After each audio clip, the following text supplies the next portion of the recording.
So what are stereotypes? Stereotypes are the brain's, our mechanism of attributing a general quality to the outgroup.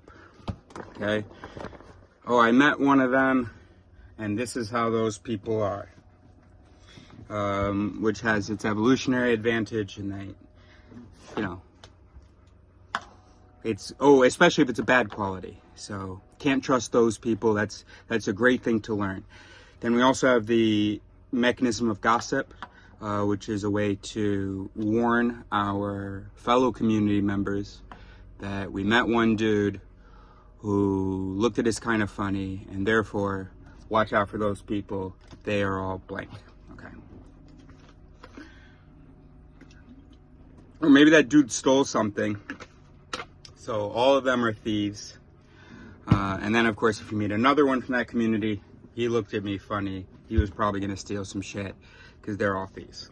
All right, so it keeps us safe. But the thing is that in today's day and age, our community can no longer be defined by the people that we just like either physically identify with or identify with in terms of experience or culture or something like that, because we are surrounded by what would be then the outgroup. What is the outgroup? So it needn't be the outgroup. We just have to sort of reframe how we identify in-group, outgroup. Okay, that's complicated. I don't have the answer to that. In the meantime, I was thinking that we should mess with stereotypes. So whatever the current popular association is between a group of people and a trait. So for instance, don't remember what the example I thought of was. Okay, let's just say, all right, this is such a weird example. But your boss says, whoa, you've been way too, you worked way too hard on this. Now I got to pay you for all these hours. But I mean, it's really good, but okay, you're so detail oriented. You didn't need to, I don't know, something like that. And then you say, well, that's what you get for hiring a black dude. And it's going to be funny what happens next. I mean, I'm assuming that you are a black dude. What happens next is, first of all, there's probably going to be a chuckle released by the race was mentioned. And that's usually like a funny thing. And then also the way you said it, your facial expression indicated that it was some kind of a joke. So there's going to be a chuckle.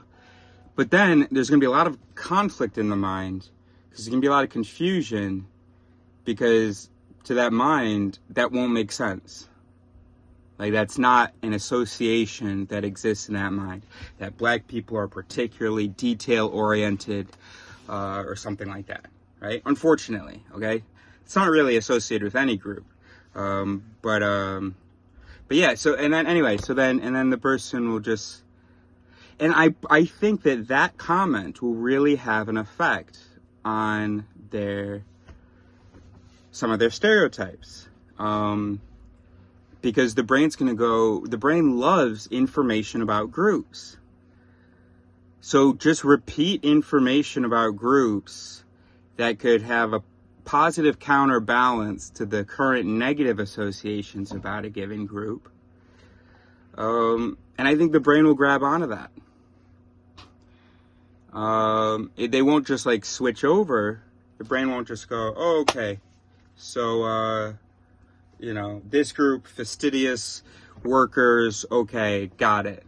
But that mechanism, that voice, okay, this group is fastidious workers, although there's only one now, because it was just been said for the first time, it will interact with the other ones, which could dampen sort of certain confidence in certain associations. All right, so here's another one. Here's the one I prefer. Here's one I came up with after. Is that you're a black person, you arrive early to a party, and the host is like, what the hell? Why are you here early? I'm not even ready. Oh shit, well, us black people, you should have told us a time that was later. Look, it's not a big deal, colored people time or anything, But I just think that with all the other associations that are out there, it's not helpful. You know, we love to joke in the community, that's great. But, you know, if you're talking to someone outside of the community, maybe just mess with that thing a little bit. All right. Can we think of a better example? All right, here's an example. Okay. So you're still a black person, okay? Because, well, I'm black and white, and the way that I grew up, it was all discussed black and white. So, you know, that's kind of where my mind goes. Okay. So you're a black guy, and you're an accountant, and you do a great job, and your boss compliments you. Wow, you're so good with, whenever I ask for these reports, you always come back the quickest, and like there's no errors, something like that. And you say, well, yeah, I mean, obviously I'm black. And see, here's what I like about that example, is because Asians, you know, do that. And, you know, I'm not going to fault them for it. It's awesome to have some cool stereotypes associated with you. There are also negative stereotypes associated with Asians, particularly Asian males. You know, anyway. But Asian males are also seen as this, you know, good with math, whatever, or Asians in general. And, I hate it. I hate hearing it. I hate when an Asian kid gets a B and says, you don't understand, in my family, education's so important, and, you know, for me, getting a B is, I failed the class. I basically failed the class because I'm Asian, and we're supposed to get straight A's. I hate it, and I don't fault them for it, because that is, you know, sort of that, you know, it's all natural what's coming out of that brain, but I just hate it. Because it's like, I hate it. I hate when people talk about how in their homes education's so important.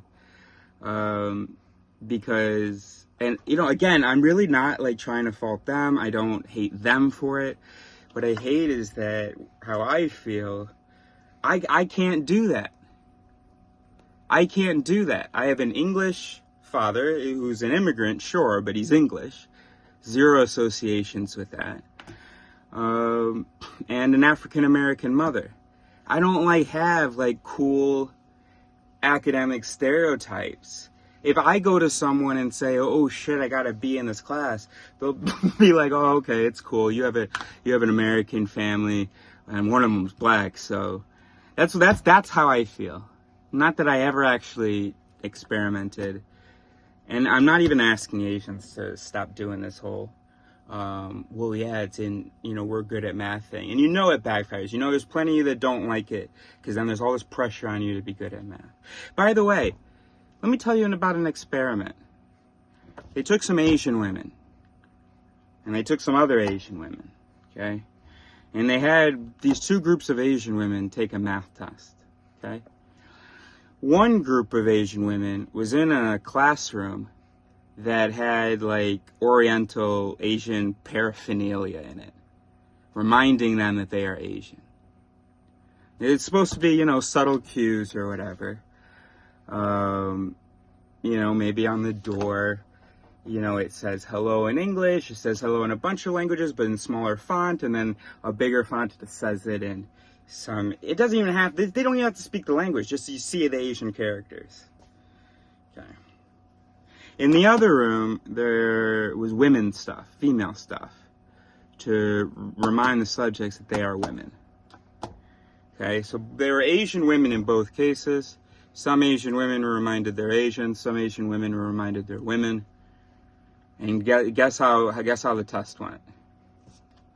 Like that, right? All the Asian women, not all, the average score of the Asian women who were reminded that they're Asian was significantly higher than the average score of the Asian women who were reminded that they're women.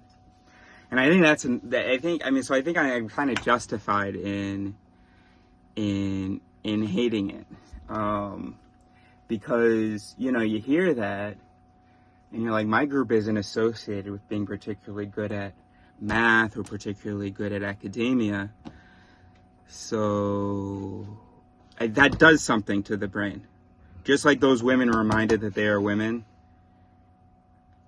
I'm reminded I belong to a group that isn't especially good at school or math. Hated it. All right, maybe that made sense. In any case, just try to think of some anti-stereotypes. And, you know, the stereotypes change over time, right? And we have to remember that as we're trying to remind ourselves that stereotypes are not true. Well, obviously there are generalizations that are true about different groups, but cognitive generalizations aren't really. And especially because of the way that we define our groups. And then our samples, you know. Especially if Asians seem great in the US at math, well, who are the Asians that are coming over to the US and doing math? Probably either Asians that come from families that could afford to make that move, or maybe they're actually smart people that came over to the US, they had enough money or enough merit to work in the US's esteemed institutions. So there you go. So just, and because you know damn well that in any of these examples where you give the anti-stereotype and there's this awkward moment that I really think the person will that will affect the person, you know goodness well that if you said one that was self-deprecating about your own culture, or if you were Asian and you were, or no, you know, I mean, or if you did it about your a positive thing, but anyway, some association that existed in the listener's mind, they would chuckle and they would follow through with that chuckle.